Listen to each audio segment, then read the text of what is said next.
Hello, this is Cynthia Sue Larson with RealityShifters.com talking with you today about my thoughts on Tom Campbell and his thoughts on the Mandela effect. Now, this is a reaction video going a little deeper into some of the things he said and including thoughts that I had that did not have the opportunity to get shared during our recent conversation that we had for the International Mandela Effect Conference.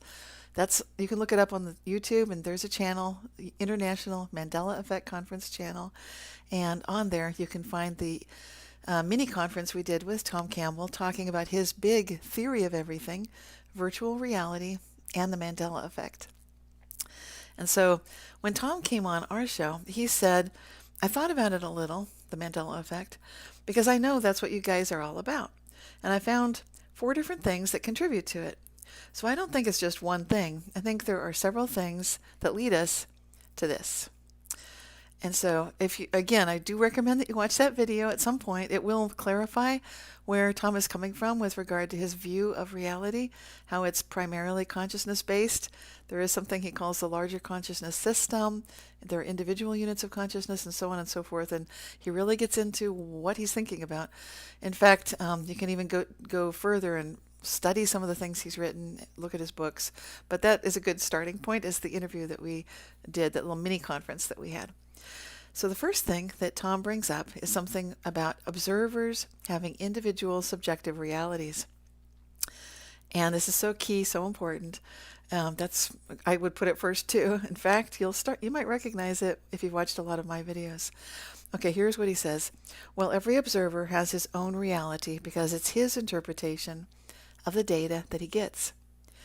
So far, there is not a reality back then that existed. There is no master reality that exists. It only exists in the minds of the players, and the players all have a somewhat different reality because they interpret the data that they get. So there isn't a reality that is kind of the right answer to what it was. So that's one thing. So just looking from a perspective of consciousness, there is the reality that was. It doesn't exist, never has existed. It's a bunch of individual realities. And now we can look at it and see what we in general, most of us see or heard. So there's this idea that there is no right answer to what it was. We all have our own reality. And as I said before, if you're watching my channel, then this sounds really familiar, I think, at this point. And I love it. I love how Tom starts contemplating the Mandela effect from this point of view. Because when you look at the idea of subjective reality, then, and he's talking about what I've often described as objective reality, from this materialist, objectivist view of the world, of all of reality. And I agree with Tom, it does seem like it's consciousness based. So when he says these things, it really reminds me of when I've written and talked about the quantum paradigm. And I did co-author that paper with physicist George Weissman, one of the hippies who saved physics, which you can read about in that book by that title. We co-authored a paper that's available on my website, RealityShifters.com. If you go to the Cynthia Larson page about me, just scroll down. You can find it with other published papers. This one is the quantum paradigm and challenging the objectivity assumption, with myself and George Weissman. And basically what we were saying is that there is no such thing as objectivity again. We said that before the experiments came out, showing in a laboratory repeatable experimental condition that does seem to be the case, that you can have 2 observers in the same place and same time and so forth, getting 2 completely different results. This is why I've been covering it the last couple of years. So this is a really big idea. It's huge. And I think that that's the first one of the 4 that Tom Campbell talks about here. And it's so important because, and it's paradigm shifting, because a lot of people constantly assume, even Mandela affected people assume that there's one big objective reality, or you can somehow get back to your correct reality. When in fact, what it looks a lot more like to those of us, I've been studying this for more than 20 years, some of the other researchers that I've mentioned along the way that have written books about it would include Mary Rose Barrington, who wrote Just One of Those Things, and she's no longer with us, but she did describe things moving around very much the way I described reality shifts. In my book, Reality Shift, I described Larry Hagman being alive again. And we don't have the Hagman effect. We've got the Mandela effect, but it might as well have been the Hagman effect because that was the first time the idea of a dead person being alive again, other than a famous spiritual leader, like Jesus Christ being alive again, hadn't really been talked about in much of the literature anywhere. So these are big ideas from the Mandela effect that you'll be familiar with, and you can start thinking about this. Again, I recommend check out the entire conversation, the mini conference we had with Tom Campbell, and you'll get to see all of the grand sweeping expanse of his ideas and how it all fits together. The second thing that Tom talks about that I'd like to respond to is pattern matching in consciousness. And this one has to do with the way that we interpret what we see and what we observe, attributes of perception, as he calls it. And he says we perceive things and remember things in our memory. This is just kind of the fundamentals of the way consciousness works. We work with pattern matching. That's kind of the fundamental way we do things. We work on pattern matching, and what happens is we'll get a new image and we'll go into our data bank to find a pattern that fits it. Now, if we can find an exact fit, oh great, we'll put that out. But if we can't find an exact fit, we'll pull out anything that even fits a little bit. If it fits sort of well, we'll pull that out, and that's what it'll be. In other words, that's what we remember. So it's like we've got these sort of matching bins in our memory bank, and that's what he's describing. Now, clearly, I'm going to continue. Tom then shares his experience with people frequently calling his wife a similar yet incorrect name that starts with the same letters. Tom's wife is named Pamela, yet frequently when they go out and meet people, even after she's introduced herself as Pamela, a few minutes later someone will say, "Oh, Patricia." So Tom is pointing out that we might be fooling ourselves with some of the examples of what we think are Mandela effects that actually have more to do with the fallibility of our minds and memories. So I did mention that in my more than 20 years of researching this phenomena, I think I've talked about this in previous videos, I've been very careful to winnow out those examples or those cases where people weren't exactly sure. So what you're seeing when you read my Reality Shifters newsletter that comes out every month and has for more than 20 years, you're reading case-by-case first-hand accounts of these reality shifts, personal Mandela effects. Sometimes they're group Mandela effects. And what I've done is I've gone back and forth with the originator of the experience, usually asking them directly in a number of different ways to find out if there's any possibility that they might have been confused in some way in this exact frame of confusion where they're not exactly sure. So they do remember things a certain way, but to account for the fallibility of human mind memory, maybe they do remember some more details, some what we might call anchor memories. So I'm doing a back and forth conversation that doesn't really show up in the finished product of the Reality Shifters e-zine because I'm asking them to revise and add to their account to include those any kind of evidence that suggests that they're not just simply confused in this way. Also, I think it's really important at this juncture to bring up the work of Tony Jinks, who wrote a book called Disappearing Object Phenomenon, an Investigation. And that DOP, or DOPP, Disappearing Object Phenomenon, I guess just one P. Getting confused with Mary Rose Barrington. See, that's an example of this right there. Anyway, because she has a book Jot with two T's, just one of those things, whereas Tony Jinks has the book Disappearing Object Phenomenon. These are all books about reality shifts, personal Mandela effect experiences. Anyway, in Tony's book, he made a comparison of experiences of personal Mandela effects, and he has a background in psychology. So when he did this experiment, he was doing it with the rigors of a college professor that he was at the time. And what he was doing is finding out if there were any differences between those who experienced, as he calls it, disappearing object phenomenon, what we would call personal Mandela effects or reality shifts. And he found there was no significant difference of any sort. And he had substantially statistically significant sample size groups, and you can read about that in his work. So what that suggests to me is that people that experience the Mandela effect are not somehow having a different thing going on in their mind where they tend to be confabulators or conspiracy theorists, as some people would call Mandela affected people.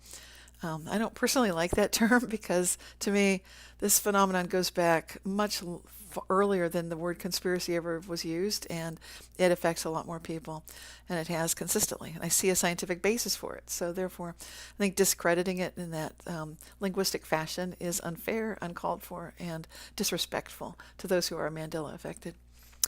So while I've witnessed cases of what Tom calls this pattern matching, and so I can see his point there, and I do agree it might contribute to some cases, I don't think it's going to account for the majority of most of the cases that we hear about.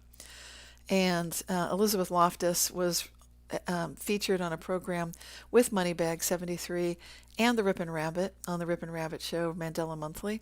And back when she was on that program, she talked about false memories. And she talked about this idea that she has of false memories being the primary explanation for the Mandela effect. Now notice, Tom Campbell's not calling it false memories. It's to his credit. So he's actually saying, hey, there's a pattern matching tendency. Let's take a look at that. Brilliant. Going back to Elizabeth Loftus, when she was on the show with Moneybag 73 and the Rip and Rabbit, and I definitely recommend you check that out, she did talk about some of the examples of the Mandela effect that she herself remembered, just like Tom does, which was interesting to hear that in her voice, to hear that reaction. Anyway, to me, this is a bigger thing than just simple misremembering. There are too many other examples of it. It goes too far back, and so on and so forth. But it's valid, and I have been considering it in over 20 years of doing the research that I've been doing with it. Number 3, this has to do with collective consciousness. Now here, Tom Campbell is describing a third factor related to the Mandela effect that he considers being involved. And he says another thing we should think about is that there's a thing called collective consciousness. Collective consciousness is any group of people who have a connection, who feel they have a connection together. They basically form a collective consciousness. So, you now have a collective consciousness when you work with all the people you work with. There's a collective consciousness that goes with that. Or if you do childcare, there's a collective consciousness that goes with that. You have a collective consciousness with your nation. You have one with humanity. Carl Jung called these archetypes. They're basically collective consciousness pieces that you identify with and you connect. Well, the collective consciousness is just the vector sum of all the consciousness that are in the membership that are in the group. So you get stuff out of the collective consciousness, and you take that on in the membership that are in the group. So you become more like that. Now you affect the whole. But you only affect the whole a little bit because you're one person and there's maybe 100,000 in your collective. So you don't affect the whole that much, but the whole affects you more. So, and then his example is, so you work for IBM, and after you've been there 4 or 5 years, guess what? You start wearing blue shirts. You start dressing like they do. You start talking like they do. You start having the same interests that they do because it's part of the collective consciousness.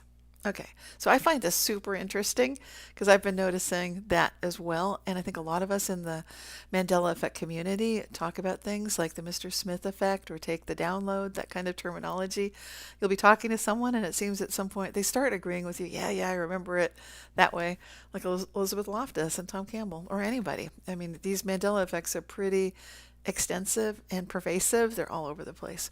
I can't even go to a grocery store without seeing dozens of them. So anyway, because we might notice it this way, and sometimes we might remember both. Like that happens to me. I remember both. And this would be a brilliant way to explain how we can kind of be going back and forth. Sometimes we see flip-flopping reality shifts, flip-flopping Mandela effects. So this would be an explanation factor that you're moving in and out of a collective consciousness bubble of reality, if you will. Now, Tom didn't call it a bubble of reality, but that's something we've talked about before on the International Mandela Effect Conference. Number 4. Now, this one is the paranormal likes to open our minds. And here Tom talks about the fourth factor that he sees operating with the Mandela effect. And this is interesting. I really like this one too. He says sometimes the larger consciousness system can change things up on us just to get our attention and open our mind. It likes to do that. For instance, crop circles. You have crop circles, and overnight, one night, totally dark, maybe a few lights running around, no sound, and the next morning, you've got 34 acres covered with a very complex design that isn't just straight lines. It's all kinds of curves and things that would probably take a surveying crew of 20 people like 3 weeks to lay it out with their transoms if they were trying to do it. So the system does things like that, just as wake-up calls. Hey, think out of the box. Reality is not just this little thing that you think it is. Open your mind. You know, there's more going on here than you're aware of. Well, again, we jump to conclusions and make up the first thing that comes to our mind. Oh, aliens did it. You know, the aliens must be doing those things. Well, not necessarily. You know, the larger consciousness system triggers lots of people with paranormal experiences just to open their minds. I got triggered to open my mind with an ability to debug software. This is still Tom Campbell talking. I know a lady who, after a week after her mother died, she got a phone call from her mother. The phone rang. She picks up the phone, and it's Mom telling her, I'm okay. I just wanted to let you know everything's fine. And of course, she was freaked out. So she took the phone and slammed it down into the receiver because she thought somebody was messing with her. And what a cruel joke it was. And then she realized that wasn't the case at all. She just hung up on her mother, who was trying to get in touch with her. So people have these kinds of things. The system goes out of its way to help us see bigger pictures, because only when we see bigger pictures do we start becoming seekers and, start learning and grooving. So the system does that all over as part of the Mandela effect. That was my fourth one, is the system often plays these sorts of games just to rattle us a little bit, to get us to open our mind and think out of the box instead of just being stuck in this little materialistic groove. And it just does that to individuals. And it does that, like in crop circles, to whole populations. And it does with other things as well. So a lot of extraterrestrial things that people see, you know, with spaceships landing in their yard and chatting with aliens and so on. All the system has to do to create that is put that data in their data stream. That's it. And then it's there. It's real. They interpret it. It wakes them up. And after that, they're different people. They start researching. They start wanting to understand things. So that's part of the Mandela effect. Okay, that is interesting. And that goes way deeper than just the Mandela effect. But as you know, the Mandela effect does tend to touch everything. So now we've gotten into crop circles, little green men, aliens, and so forth. I have had my own experiences with other consciousness, what you might call ET experiences, and I've started talking about that a little bit. I never wanted to mix up the message that I'm bringing with the Mandela effect and these other experiences, but Tom has a valid point. If we look at the way we interpret all of our information, how is what is seeming real to our senses, how do we know it's really real? How do we know it's not just been created from consciousness as quickly as crop circles might be, in a way that we don't know how to do that? So getting our attention is also a key idea, having to do with the work of, lots of people actually. I think John Mack got into the consciousness way of viewing the UFO phenomenon. I think he's the first one I heard about bringing that up. But another early person early on was Jacques Vallée. He co-authored a book recently called Trinity with Paola Harris. And then the book that I'm getting to right now is one called Contact Modalities by Grant Cameron and Desta Barnabe. And the two of them co-authored a book having to do with all these different ways that consciousness or the paranormal likes to get our attention, wake us up, and how we can interact with that actively as well. So that's a really fabulous book. I also dive into this a little bit in my book Reality Shifts, getting into the idea of how consciousness is like a waking dream, a lucid dream. And when we wake up in real life, it's like lucid living. And when we play with the consciousness that we can start to realize that we truly are versus these physical realities we move through, we start to get a whole new take on reality as a whole and what's going on. So, in fact, in that book, I do mention with the idea when people ask, why is reality shifting? Why is the Mandela effect happening? In Reality Shifts, I say the answer is two words: because. That's not one word, because. It's two words, and it means be cause, be causal, and be a creator. So with that, I'd like to leave you with just my summary of the four things again. I think they're brilliant. I really think it's worth your time to watch that video. I know it's a long one, 2.5 hours, at the International Mandela Effect Conference, mini conference with Tom Campbell, talking about his big theory of everything, virtual reality, and the Mandela effect. But it does summarize his ideas. It is interesting, and it'll get you thinking, which is very good. And then these 4 things again that I love. Number 1, the subjective reality one. That's what I'd call it. Number 2 is pattern matching. It's something I check for to make sure people aren't just confused when they send me a report. Number 3 is the idea that we are collective consciousness. So we have these bubbles of reality with other people in the groups that we belong to. And number 4, paranormal likes to open our minds. And because. So this is a brilliant, genius summary, I think, for contributing factors. I think it's really worth your time, again, to watch the whole thing. So until next time, this is Cynthia Sue Larson inviting you, as always, to please keep asking my favorite question: how good can it get? Thanks so much.